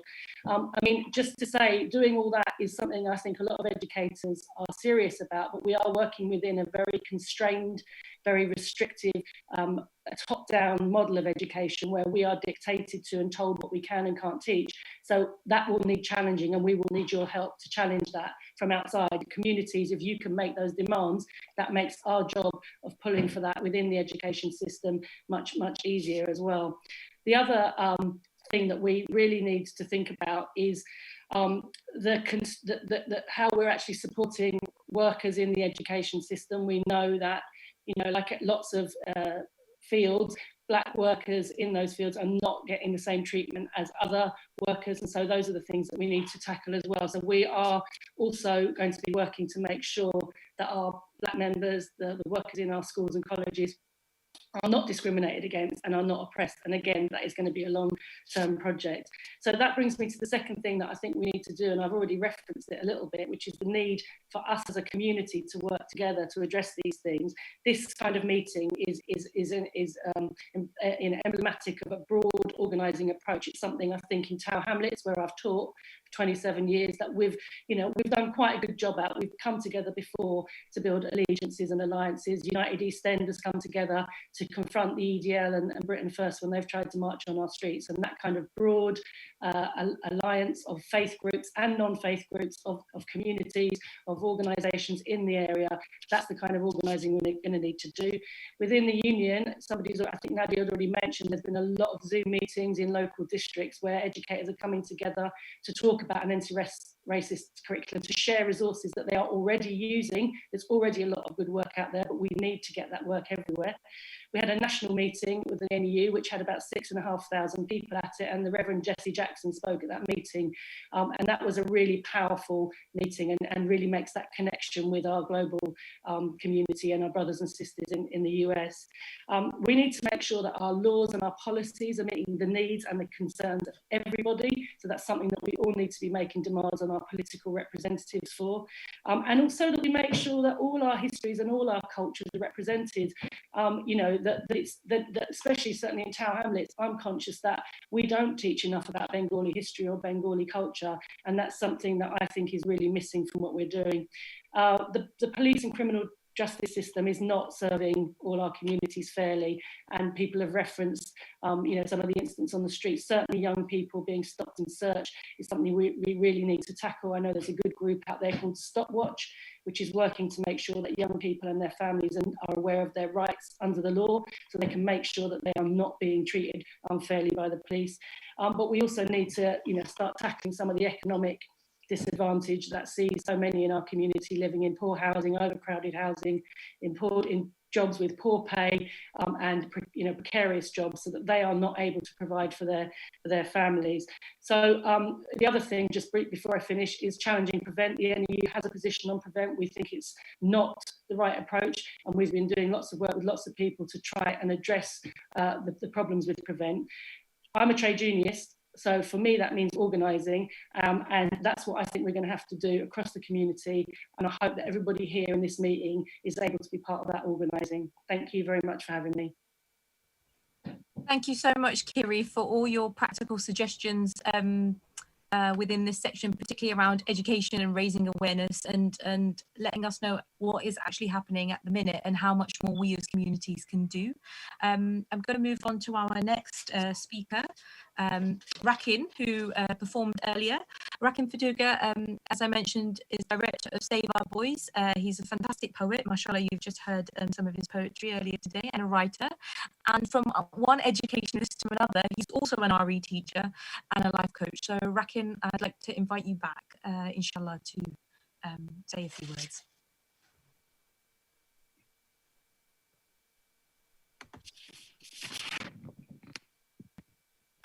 Rakin, you're on mute, so if you want to just take yourself off mute. Wonderful, thank you. Assalamu alaikum.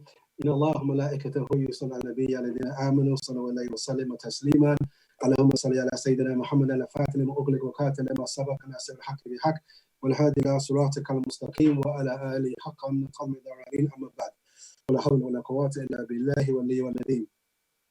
Thank you very much for East London Mosque for inviting me here today. The time is so short, so I'll try my best to do as best I can in that short time. The triple pandemic of racism, Islamophobia, and COVID-19, I am caught at the intersection of all three.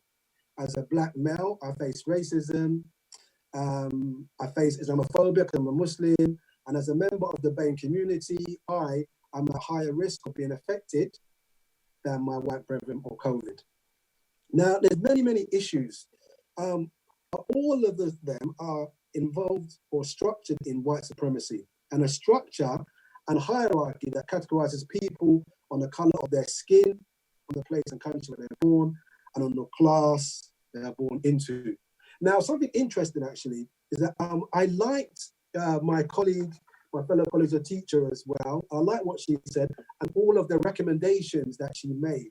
And why I like that is because us as Muslims, we need to be doing the same thing, because the idea of us, we need to become anti-racist as Muslims, because we have racism in our community. I was going through a lot of the questions there, and it's coming up again, that we as Muslims need to be fighting racism. We need to become anti-racist in our own community. We need to challenge racism wherever we see it. Because all of us know Rasulullah sallallahu with the hadith that he said, there's no difference between Arab and non-Arab, no difference between a black or a white. The best of you is the one that has taqwa. All of us know these hadith. All of us know, that we're in different tribes and nations, but racism is inside our communities.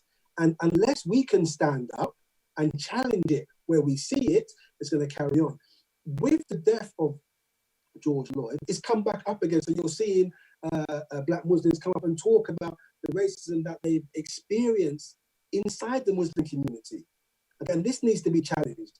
And even you hear children that go to madrasas and they experience racism. So we know that we have an issue there. And the way how, when you see our teacher outlining what they are going to do, we as Muslims need to do the same. We need to think about, okay, are we people that are following what Allah subhanahu wa ta'ala said in the Quran and Sunnah? Are we really being sincere? Are we really judging everybody by their deeds, or are we only judging everyone, or by the color of their skin? Because this is what happens. There's a lot of racism going on, and we need to move forward. I think about in the Surah Wal As, in Al-Ladina Amanu wa Amilu Salihat wa Tawassaw bil Haqqi wa Tawassaw bis Sabr. By the declining day, man is in a state of loss. Save those who believe, do good works, and exhort one another to truth and exhort one another to patience. We need to be people that if we see something that is evil, we need to challenge it. As one of the speakers said earlier, we need to get a bit uncomfortable, because movement, we need to be uncomfortable. We need to be true, and also as well, we need to be supporting our young people. Because young people, they know, I heard a lot of them talking about, questions about how do we challenge the elders? Because we want to change, but the elders have got these kind of views. So we need to be getting more and more dialogue. There's so much to talk about in this short time that we need to actually spread it out, okay? Anti-racist, just to let you know, means you are actively checking yourself. You're actually checking yourself. How are you behaving with people? Okay, there's a brilliant book actually written by a Muslim sister. It's called Meat and White Supremacy by Layla Saad. It's a great book. And actually she goes through many of the different things of white supremacy and how even the Asian culture and Arab culture, we've seen racism in there. If you go to Libya, you see what's happening to the Libyans, the black Muslims, that they're capturing and making them slaves. You go to Mauritania, you see the same thing. So it's a massive issue. And what I'm hoping is that what is going on now with the George Floyd is that we keep these conversations going on. But from these conversations, we need to have action plans. We need to have actions. Okay, it starts with conversation, but the actions need to happen. And the last thing is that, yes, as Muslims, it's important for us that we need to unify with everybody. Yeah, we need to unify with all different communities, Christians, politicians, everyone that wants to unify with us, because the challenge that we're all facing, all of us need to come together. I can say more, but because of the timing, I've come to the end of my time. Alhamdulillah, anything good from Allah, anything bad from my own nafs, does that not care. Jazakallah khair, Rakin, for your always very thought-provoking comments and contributions, and particularly about the point about actively challenging and actively being anti-racist, not just saying, oh, you're racist, but when you see it, challenge it and looking within ourselves and our communities. It's a great point to take away. I'm just going to invite our final speaker for this section's panel, Julie Ward, who was member of European Parliament for the Northwest of England between July 2014 and January 2020. She's been a lifelong anti-fascist campaigner, a poet and a cultural activist. Julie, you're very welcome, and the floor is yours.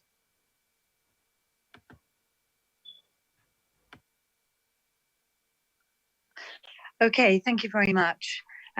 It's been really great to listen in for the past couple of hours. I always find these kind of events very hopeful.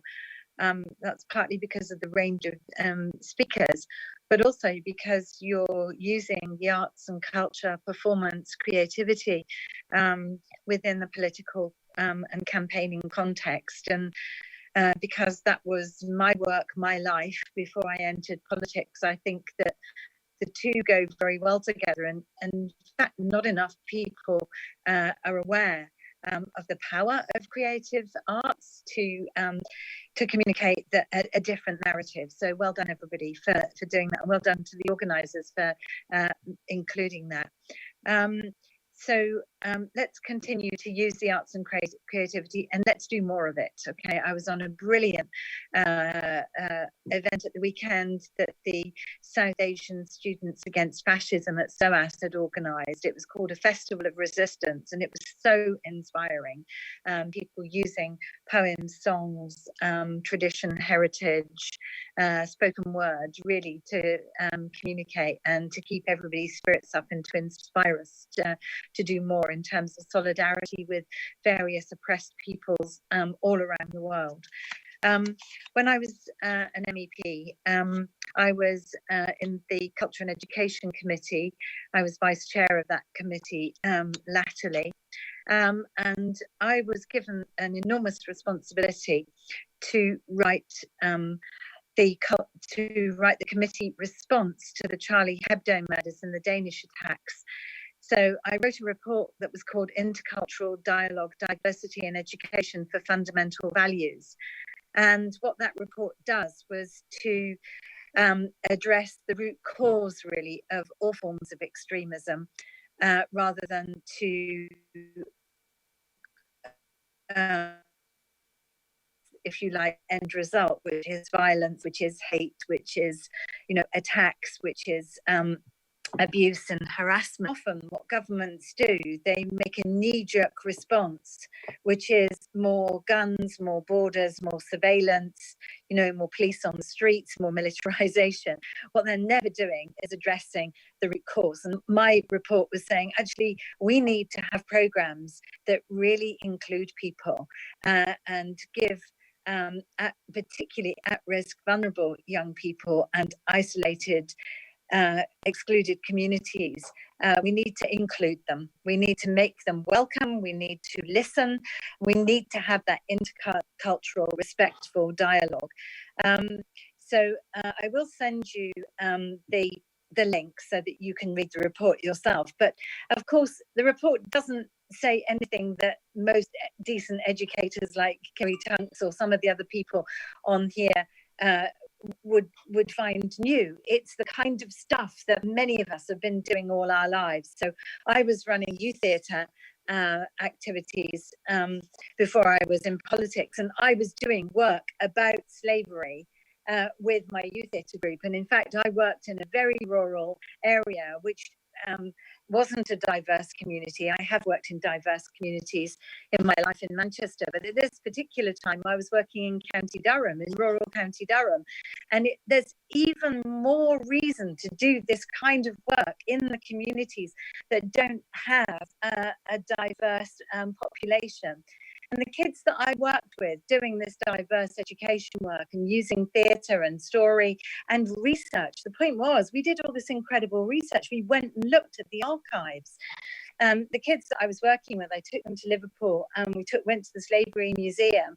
And the thing that, they were in tears. They were heartbroken. They couldn't believe these awful stories of violence and cruelty and dispossession and enforced enslavement.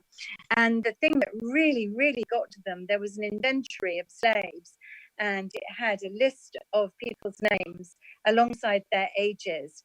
And there was one entry and it said no name, and it was a child.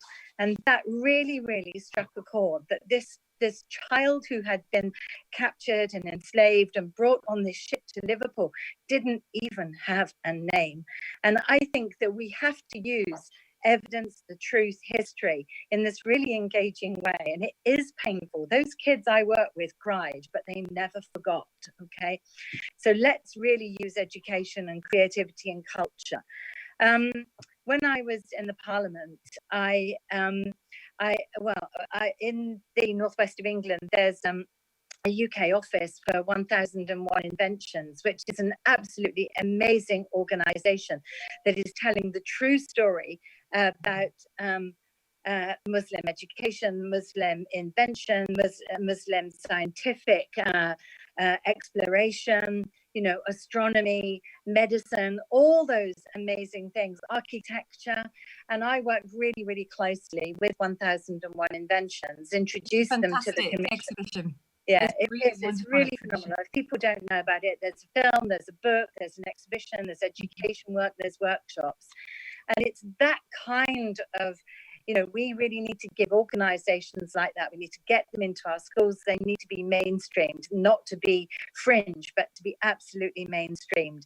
And I was really proud that the University of Manchester was working really closely with 1001 Inventions. Thank you so much, Julie. I'm so sorry. I'm going to have to just sorry, but let me just say a few more points, okay? And I'll just do them as bullet points, okay? So media literacy is something else that we need. We also need to tackle inequality, and we need to use intersectionality in order to understand multiple discrimination. We need to make health and social protection, universal social protection, a human right. We need community cohesion and solidarity, no division. So things like the Muslim Jewish Forum in Greater Manchester, in the region that I represented, is a model example of best practice. And the Pink Bus, which was LGBT people going to the refugee camps in Calais and Dunkirk, is also a great example of community cohesion and solidarity. And finally, we need citizenship education, and we need democracy. We need to address the deficit in democracy by people standing and taking the empty space. Because when we don't do it, the BNP, the racists, the UDL, the fascists take the empty space.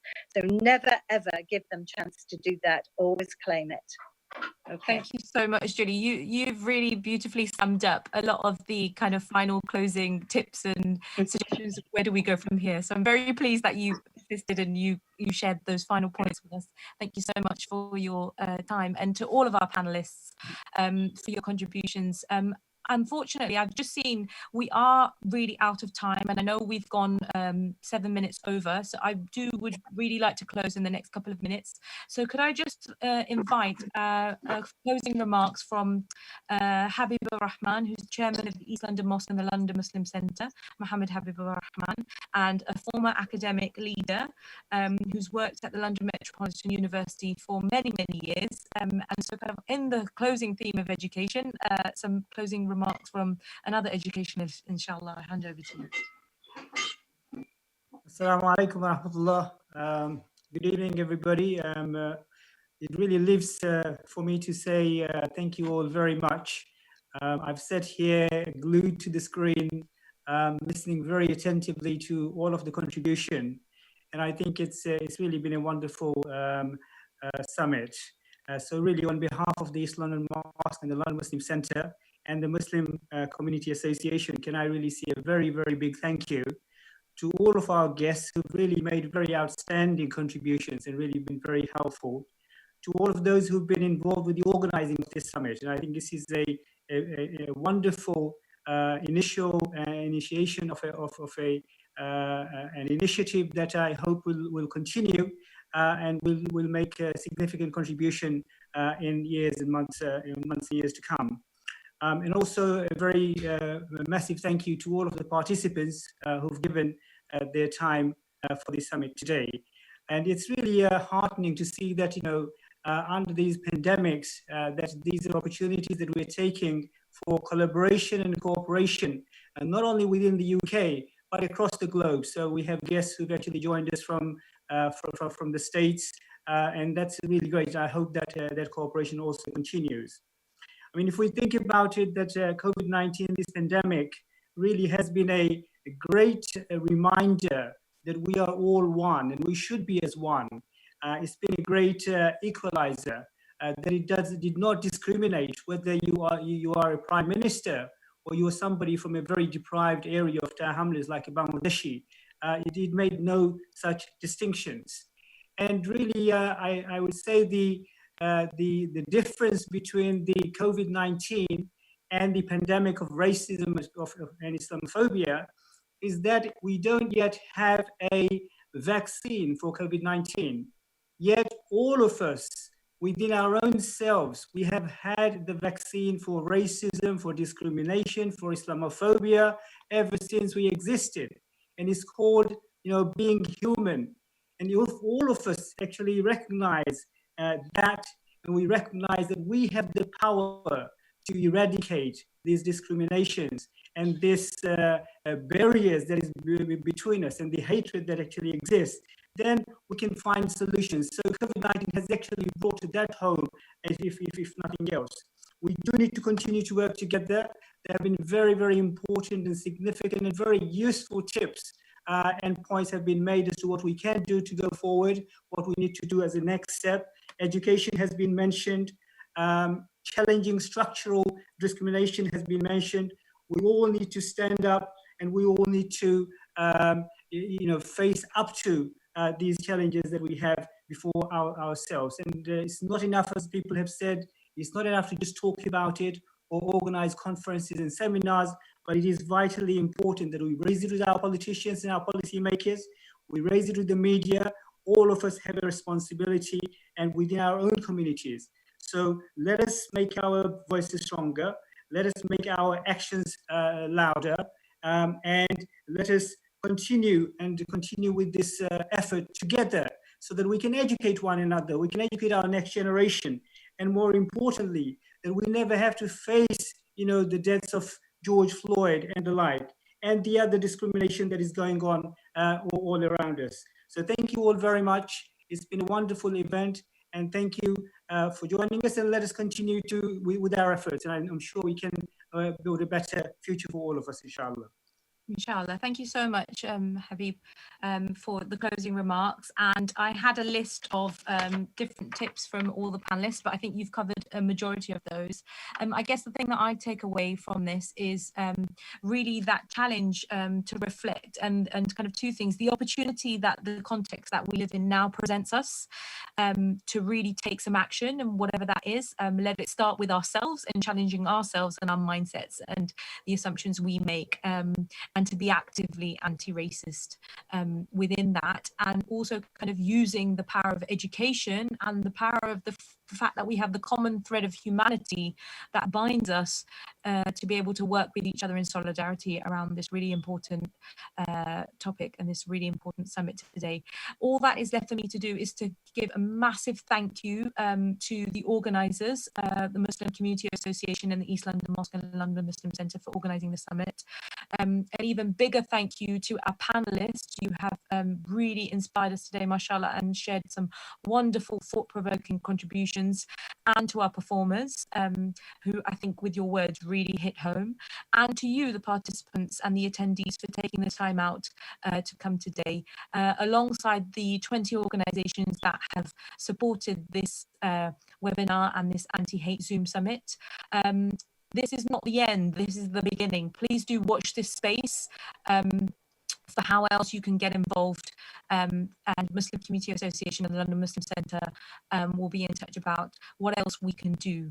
But that's all that's left for me to say is a massive thank you to everybody for attending. Jazakallah khair. And we gathered for a noble cause and a noble reason, inshallah. And I pray that Allah accepts it from us. Thank you to all of our speakers. And this will be recorded. So please do share the video with friends and family who couldn't join the summit, inshallah. And share your learning and your reflections on that hashtag anti-hate Zoom summit, and do share it with us whether you found it beneficial, inshallah. Thank you everyone again. Assalamu alaikum wa rahmatullahi wa barakatuh. We'll close now.